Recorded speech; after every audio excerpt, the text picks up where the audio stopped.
All right, we are gonna blow up. We are doing a TikTok dance. We are doing WAP. All right. Ass. Hey, you can't do that. You can't do that. Ass. Dude, you interrupted my TikTok. I'm in the middle of this. TikTok is illegal now. TikTok's not illegal. What you say?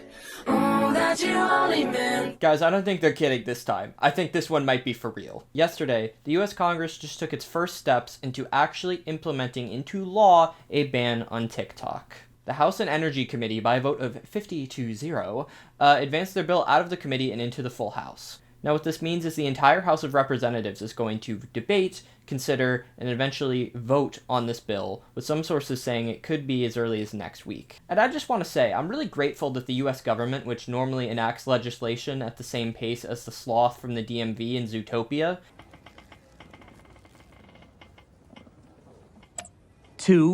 I'm glad that now they've changed and decided that when it comes to violating my First Amendment rights, they can go super quick. No need to pause and think about the ramifications or anything. Just whoop! And this is not a fringe idea either. Even though Joe Biden, who just joined TikTok a month ago to support his re-election campaign, even though he did that, he is now suggesting he's open to signing this TikTok ban if the wording is tweaked a little bit. So this is a pretty serious thing. Jason Kelce or Travis Kelce? Mama Kelce. I understand she makes great chocolate chip cookies. But in this video, I'm going to talk about the bill itself. I'm going to talk about what it would do if it was actually implemented, what the logistics of banning TikTok would be, how people are responding to it, some of the reasons, why are we talking about all of this now, and lastly, does the US government even have the power to ban TikTok at this point? But before we get into it, just want to say really quickly, please consider subscribing to my channel. 98% of you aren't subscribed. The more subscribers I have, the more I can grow this channel and keep making wonderful videos for you guys. 1 to 2 new videos every week about pop culture, news, fun stuff like this. So thank you so much.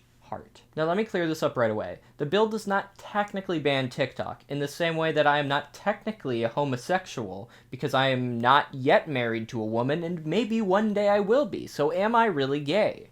Let me be queer. Yeah, the bill isn't just a really simple bill, line 1, TikTok, get wrecked, you're banned. It's not like that.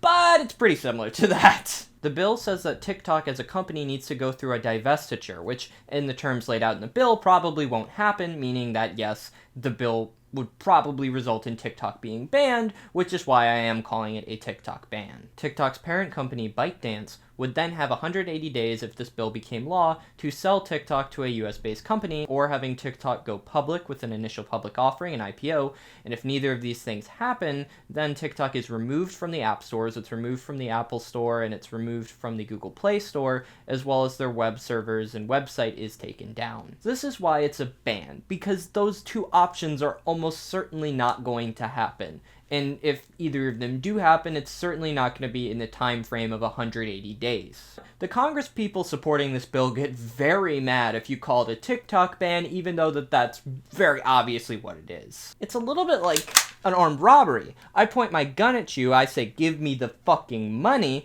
and then you give me the money because you don't want to get shot, because if you don't give me the money, I will shoot you. Then I take the money, I say, oh great, I didn't shoot you. I didn't do anything wrong because I didn't shoot you. You gave me that money on your own free will. That's kind of what the ban is like, a little bit, if you permit me that metaphor. Republican co-sponsor of this bill, Mike Gallagher, said, quote, "Think of this as a surgery designed to remove the tumor and thereby save the patient in the process." This is particularly funny to me because Mike voted to repeal the Affordable Care Act, meaning I don't think Mike wants anybody to get treatment for their cancer. But on the bright side, he's not running for re-election. So in 2025, America will be getting their own surgery to remove a tumor from Congress. The surgery, as he put it, is unlikely to happen. In 2020, China modified their export controls, meaning that they could block any potential sale of a Chinese-designed algorithm like the one that TikTok runs on. It seems Mr. Gallagher's surgery is already running into issues.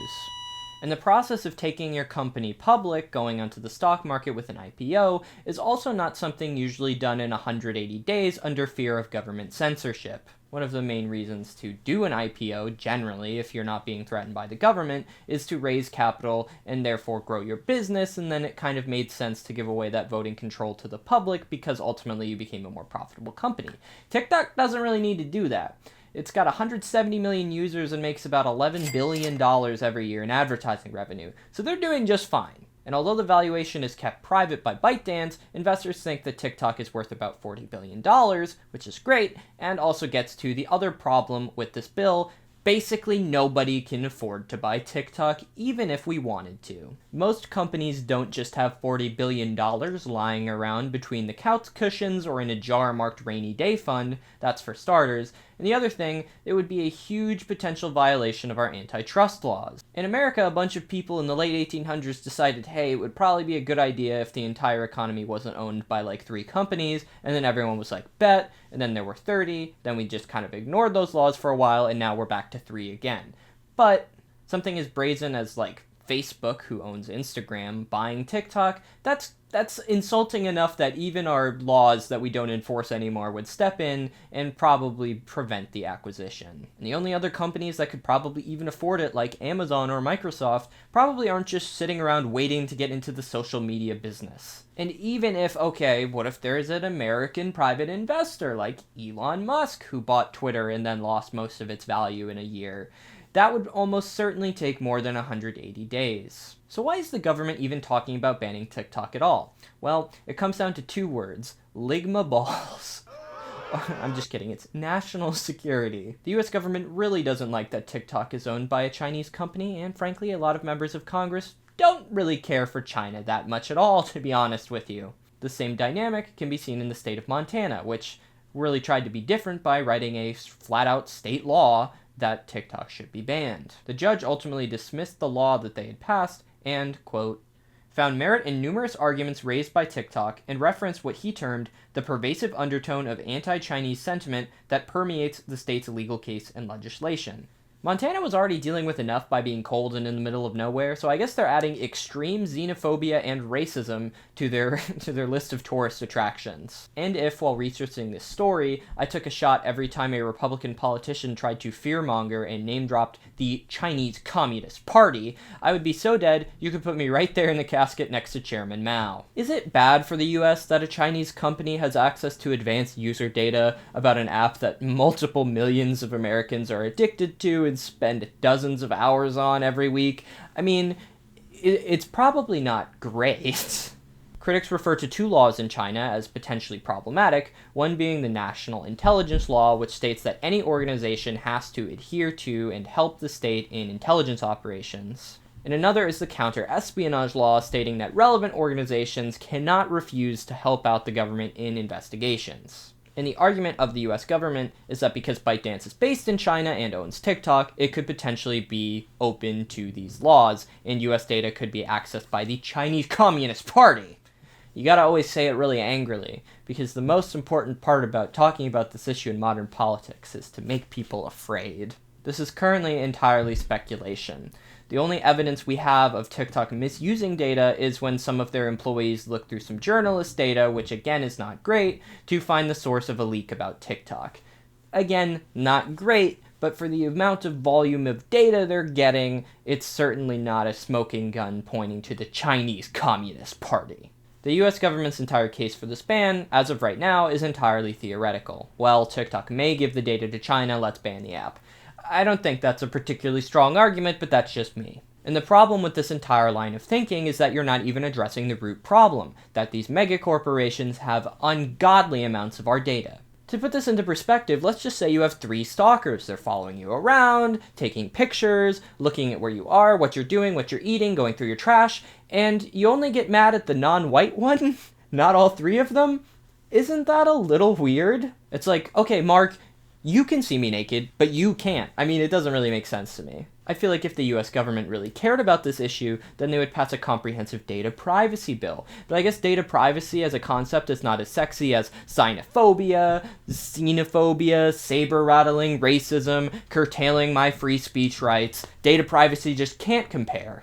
So can the government ban TikTok at all? Well, in 2020, Trump tried to ban it via an executive order that was stalled by the courts and then eventually rescinded once Biden took office in 2021. And as I've mentioned, Montana tried to ban TikTok straight up, but is currently being blocked by the courts. Despite supporting a TikTok ban just 4 years earlier, the day that this bill was passed, Trump went on Truth Social and said that he actually didn't support the ban. I would take this with a grain of salt though. I think it's very unclear what Trump's actual policies would be if he was put in office and he had a couple of his advisors say a couple kind of negative things about China. You could see TikTok banned like that. And by the way, if you're not really plugged into all this stuff, which I'm not, if you missed Trump's crazy tweets, they're all on Truth Social now. He's still crazy. It's just on its own separate app. If you were wondering if you missed Trump's sage wisdom, let's read 2 of his 100 tweets about Biden's State of the Union. His hair is much better in the front than on the back. This is like a shouting match. Every line is being shouted. Which, you know, the irony of criticizing about shouting while tweeting in all caps is not lost on me. But about TikTok, Trump said he now doesn't support the ban because supporting the ban would mean that Facebook gets stronger. And to that, I would say that Donald, you gotta watch a little bit more My Friends Call Me Pat, because if you did, you know that because of antitrust laws, Facebook is really unlikely to acquire TikTok. Silly Donald. I'm sure Instagram would benefit from TikTok being nuked off the earth, but if that happened, I'm betting on a big YouTube Shorts revival. I've got faith in the Shorts. And for what it's worth, the politics behind the TikTok ban are fascinating. Democrats and Republicans have both lined up to support this bill, in kind of a bipartisan consensus that's usually reserved for starting ruinous foreign wars that cost billions of dollars and renaming post offices. And although this bill did advance out of committee, 50-0 with both Democratic and Republican support, it's kind of unclear how the House would vote on this bill if it came up for a full vote at this point. This bill also currently doesn't have any support in the Senate, which it would need if it was going to be taken up and then given to Biden to sign and implement into law. TikTok, for their part, gave people a push notification saying TikTok is going to be banned, here is how to call your congresspeople. It's so bad, our phones have not stopped ringing. They're teenagers and old people saying they spend their whole day on the app and we can't take it away. Then there was also this fun quote that a real government official had to hear. If you ban TikTok, I will kill myself. Old people calling about TikTok, I gotta respect that. You know, old people to finally realize that the world of their birth is gone, newspapers are gone, and the future are Pinky Doll NPC live streams. A lot of these Congress people complained about all these calls. You know, I get it's very hard to do your job as a congressperson with the rigorous work schedule. Some of the Congress people, though, did genuinely take the feedback to heart, because at the end of the day, TikTok is a lot of people's livelihoods. TikTok themselves said that 5 million small and medium-sized businesses use their app, in addition to the thousands, if not millions, of content creators whose livelihoods would just be completely abandoned and erased. This is also an election year, so are people in our government going to take this big of a middle finger to a good third of the US population? I would say probably not, but then again, Joe Biden is literally on TikTok while talking about supporting a TikTok ban. So the hypocrisy is right there and evident for everyone to see. But let's get into the legality of the question. Does the US government even have the authority to do this? This bill, as it's currently written, represents a major challenge to free speech. Now, the right to free speech is obviously not absolute, but if you ban an internet public forum where 170 million people are free speaking, you are going to get into a lot of shit legally, especially with TikTok using some of their $11 billion in advertising revenue to hire literally the finest constitutional lawyers that money can buy. A lot of the allegations that TikTok is a national security threat come from potential harms that have not yet been actualized. The company that owns TikTok, ByteDance, is not subservient to the Chinese government any more so than any company operating in China is, which is to say there is room for concern there, but 60% of ByteDance is independent global investors, 20% the employees themselves, and then 20% Chinese investors, which includes the 1% golden share owned by the CCP. Or excuse me, I have to say that differently. Owned by the evil Chinese communist